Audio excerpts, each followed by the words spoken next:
nomor 9. Pertanyaan nomor 12.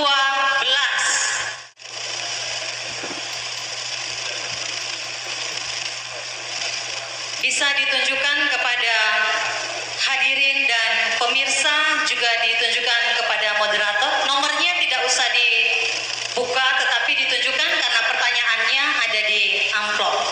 Pertanyaan nomor 12. Pertanyaan ada di dalam amplop.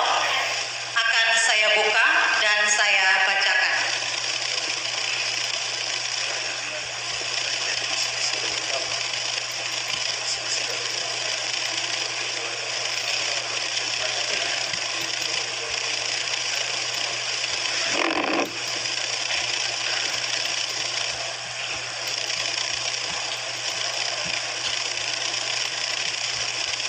Mohon diperhatikan oleh pasangan calon nomor urut 1.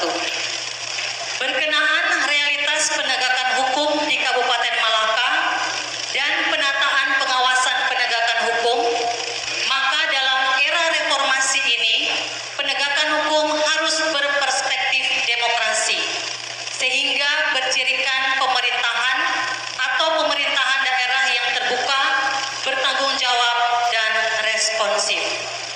Untuk menjelmakan reformasi penegakan hukum yang berperspektif demokratis sebagaimana diungkapkan di atas, langkah-langkah strategis apakah yang akan dilakukan oleh calon bupati dan wakil bupati untuk menciptakan pelayanan publik yang bebas korupsi, kolusi, dan nepotisme seandainya terpilih sebagai Bupati dan Wakil Bupati Malaka?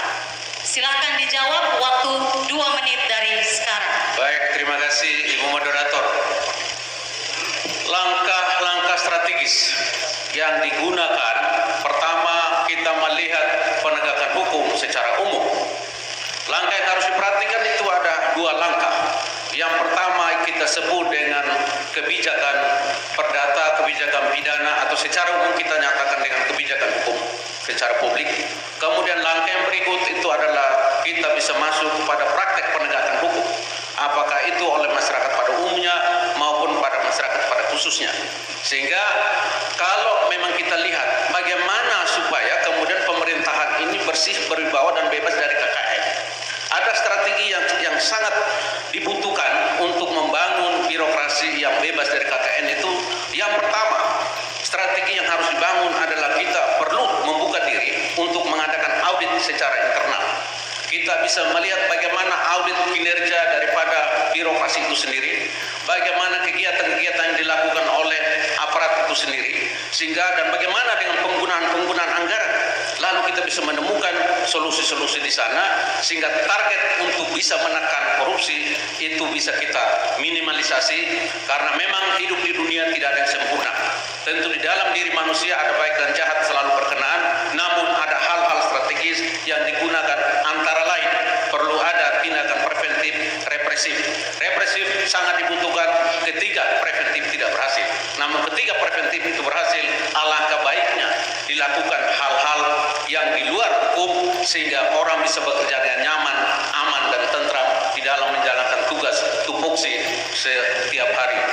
Dan itu yang dibutuhkan, karena itu kita minta supaya semua harus kerja dengan tenang, bersih, bebas dari yang namanya korupsi, kolusi, dan nepotisme. Terima kasih, Ibu.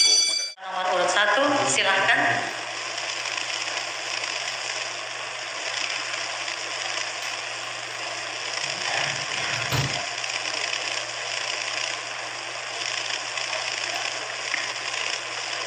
Nomor 9.